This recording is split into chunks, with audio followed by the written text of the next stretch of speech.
कांग्रेस की सरकार ने कहा था, जिसमें विक्रम भाई जो मेरे छोटे भाई हैं, मुझसे तो नाराज ही रहते हैं, इतना प्यारा मैंने उनको नाम दिया राजा बेटा, उससे भी खफा है।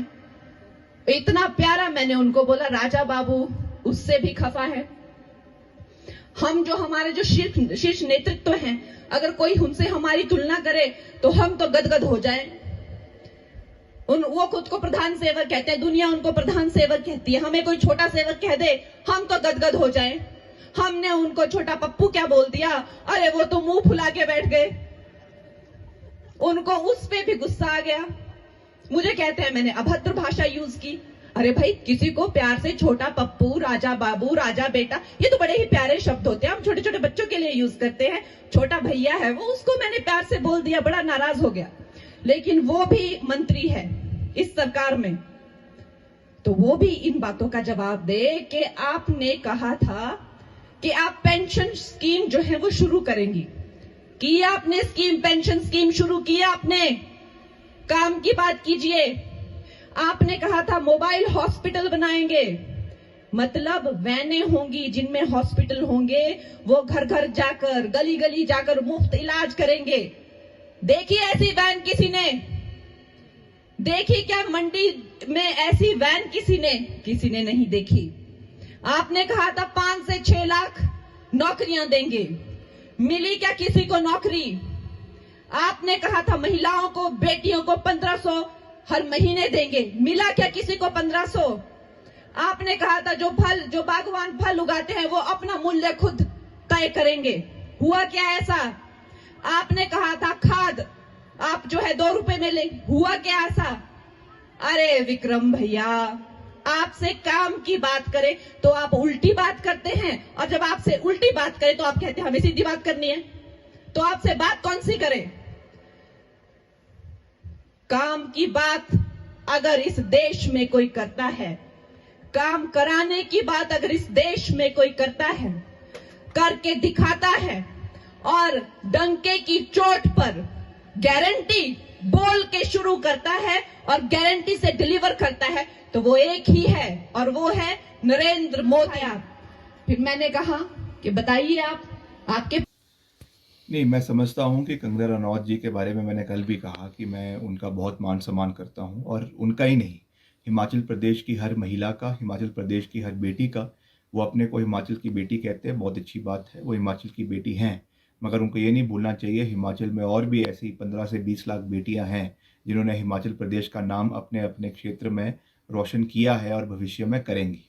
आज तक मैंने उनसे पूछा कि मनाली में उन्होंने, जहाँ पे कल वो जिस मंच के ऊपर बात कर रही थी, उन्होंने राजनीतिक भाषण तो दिया, उन्होंने अपशब्द का इस्तेमाल तो किया, मगर क्या उन्होंने आपदा के समय में 1 रुपए का योगदान मनाली के लोगों को दिया? वो कहती है मेरा घर मनाली में है, मगर क्या मनाली के लोग के साथ वो कंधे से कंधा मिलाकर खड़ी रहीं? वो कहती हैं कि मैं उस समय राजनीति में नहीं थी, मैं उस समय कोई चुनी हुई पद के ऊपर नहीं थी।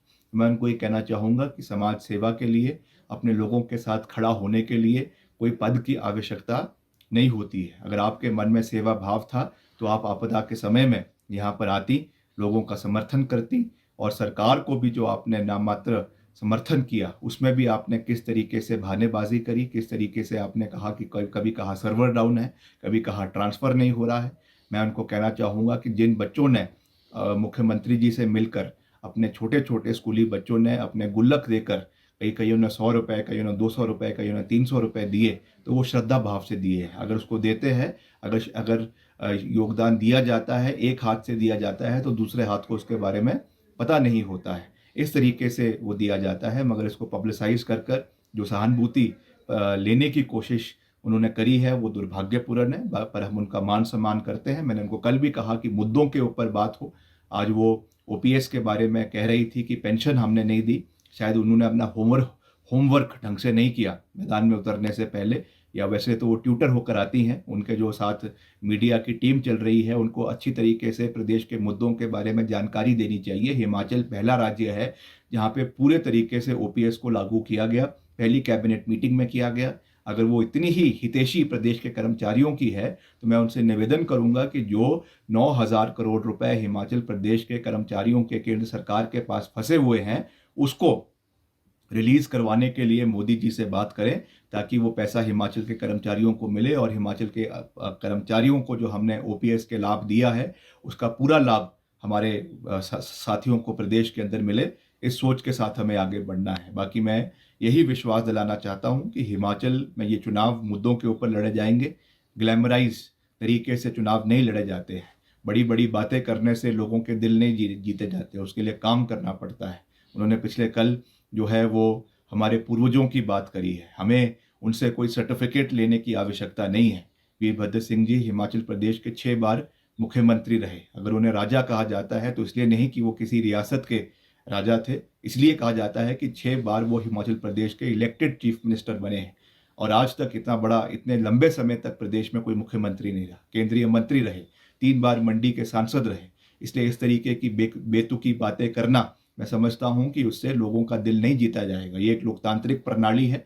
हम 1947 के बाद एक डेमोक्रेटिक जो है वो संस्था में रहते हैं, देश में रहते हैं। मगर मैं उनको क्या कहूं जो ये सोचते हैं कि भारतवर्ष को आज़ादी ही 2014 में मिली और उन्होंने केवल कांग्रेस के लोगों का अपमान तो किया ही है, मगर मुझे दुख है इस बात का कि उन्होंने श्रद्धेय स्वर्गीय अटल बिहारी वाजपेयी जी का जो है वो अपमान भी किया है। अगर वो ये कह रही हैं कि हमको आज़ादी 2014 में मिली, तो जो 1998 से लेकर 2004 तक माननीय स्वर्गीय वाजपेयी साहब की सरकार देश के अंदर रही, उसमें भी जो बड़ा कॉन्ट्रीब्यूशंस देश के लिए रहा, उस समय जो पहला एटॉमिक न्यूक्लियर टेस्ट जो है वो करवाया गया, जो हमारी आंतरिक सुरक्षा के लिए बहुत आवश्यक है, जिसकी शुरुआत पूर्व कांग्रेस पार्टी की सरकारों ने करी थी, मगर उसको लॉजिकल कंक्लूजन तक ले जाने का कार्य एनडीए सरकार ने वाजपेयी साहब के सरकार में किया। तो इस समय वो केवल पूर्व की कांग्रेस सरकारों को तो अपमान कर ही रही है, मगर जो भाजपा की एनडीए सरकारें भी पूर्व में रही है वाजपेयी जी के समय में, उनका भी वो अपमान कर रही है। मैं समझता हूं कि ये एक बहुत चिंता का विषय है और आरएसएस को, विश्व हिंदू परिषद को और भाजपा के वरिष्ठ नेताओं को इसके ऊपर चिंतन और मंथन करने की आवश्यकता है।